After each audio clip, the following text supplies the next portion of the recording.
کھڑے ہو کے نماز پڑھا جاتا ہے تو وہ ایک ہموار جگہ ہونی چاہیے جہاں نمازی کھڑا ہوتا ہے اور جہاں وہ اپنے گھٹنے رکھتے ہیں سجدے کی حالت میں، اور جہاں پیروں کی انگلیاں ہوتی ہیں ان کے بیچ میں 4 ملی ہوئی انگلیوں سے زیادہ اونچائی یا نیچائی نہیں ہونی چاہیے، اس لیول میں ہونا چاہیے۔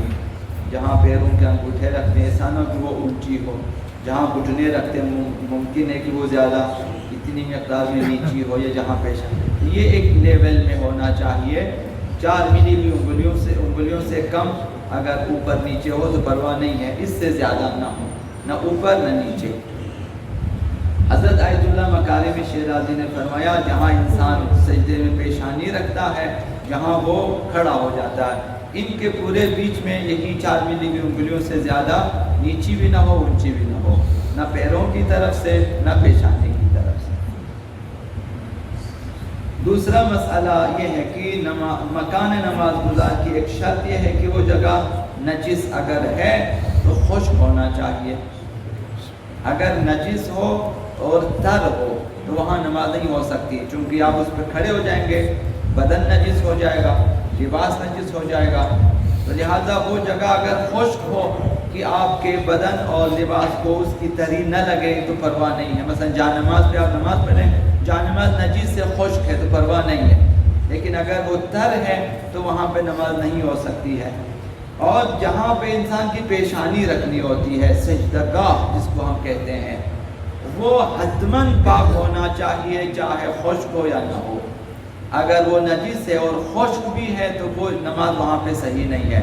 تو جہاں پہ ہم پیشانی رکھتے ہیں، کبھی ممکن ہے پتھر پہ رکھیں، کبھی ممکن ہے کہ ہم کاغذ پہ سجدہ کرے گا، ممکن ہے کہ ہم کسی مٹی پہ یا سجدگاہ پہ، جہاں بھی سجدہ کرے وہ جو سجدے کی جگہ ہے جہاں پیشانی، وہ حتماً پاک ہونا چاہیے، نجس ہو یا نہ ہو، اور مثلا خشک ہو۔ اور اسی طرح باقی جو جگہیں جہاں انسان پاؤں رکھتے ہیں، گھٹنے رکھتے ہیں، ہتھیلی، وہ اگر نجس ہے، خشک ہے تو پرواہ نہیں۔ اور مستحب یہ ہے کہ مکمل نماز کی جگہ پاک ہو۔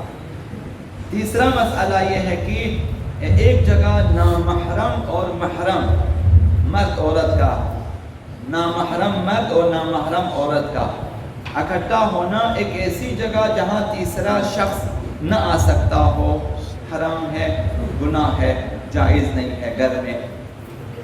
گھر میں مثلا ابھی گھر میں جہاں پہ مخلوط نظام خانوادہ ہے، مثلا جو ہے 2 بھائی رہتے ہیں، دونوں کی مثلا شادیاں ہوئی ہیں، تو ایک ایسے کمرے میں مثلا ایک بھائی ہو، مثلا دوسرے بھائی کی بیوی ہو، مثلا جہاں تیسرا بندہ نہ آ سکتا ہو، یہی اکٹھا رہنا حرام ہے، ایک ساتھ بیٹھیں۔ تو ایسی جگہ ہونی چاہیے جہاں تیسرا بندہ آ سکتا ہو، تب پرواہ نہیں ہے، مثلا دروازے کھلے رکھیں۔ حضرت آیت اللہ مکارم نے بھی فرمایا کہ بناور احتیاط واجب، یہاں پہ جہاں تیسرا بندہ نہیں آ سکتا حرام ہے۔ اب وہ کزن ہیں ہمارے، ماموزاد، خالزاد، تایزاد، چاچازاد، مثلا نامحرم جو ہے بہن بھائی ہوتے ہیں، چاچازاد، ان کا اکٹھا بیٹھنا اس طرح سے کہ ایک ایسی جگہ اکٹھے نہ ہو جائیں جہاں تیسرا بندہ نہ آ سکتا ہو، یہی اکٹھا ہونا ہی گناہ ہے، چاہے وہاں پہ نگاہ حرام ہو یا نہ ہو، اس سے فرق نہیں، یہی اکٹھا ہونا حرام ہے۔ اور ایسی جگہ نماز پڑھنے کا کیا حکم ہے جہاں خلوت ہے، ایک نامحرم مرد ہے، ایک نامحرم عورت ہے، جہاں پہ اکٹھا ہونا تو خیر حرام ہے۔ حضرت آیت اللہ مکارم شیرازی نے فرمایا وہاں نماز اشکال ہے، وہاں نماز صحیح نہیں ہے۔ حضرت آیت اللہ سیستانی نے فرمایا بنا بر احتیاط مستحب، نماز صحیح ہے لیکن مستحب یہ ہے کہ ایسی جگہ نماز نہ پڑھے۔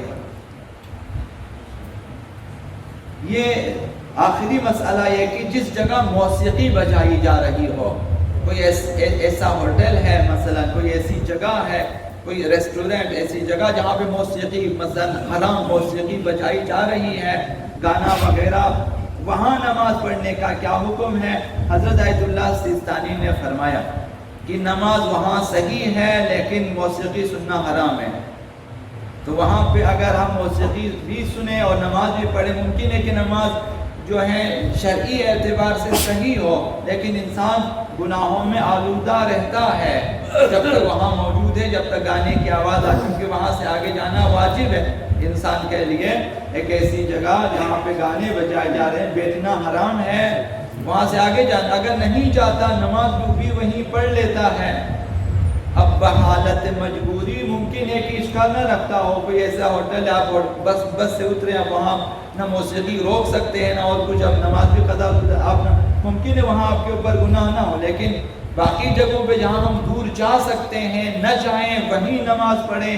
حضرت آیت اللہ سیستانی نے فرمایا نماز صحیح ہے لیکن وہ گناہ گار ہے۔ حضرت آیت اللہ مکارم نے فرمایا وہاں بھی نماز میں اشکال ہے، نماز صحیح نہیں ہے۔ تو جو حضرت آیت اللہ مکارم شیرازی کے مقلدین ہیں وہ اسی جگہ نماز نہ پڑھیں، ان کی نماز کی دوسری جگہ دوبارہ پڑھنا ان کے لیے ضروری ہے۔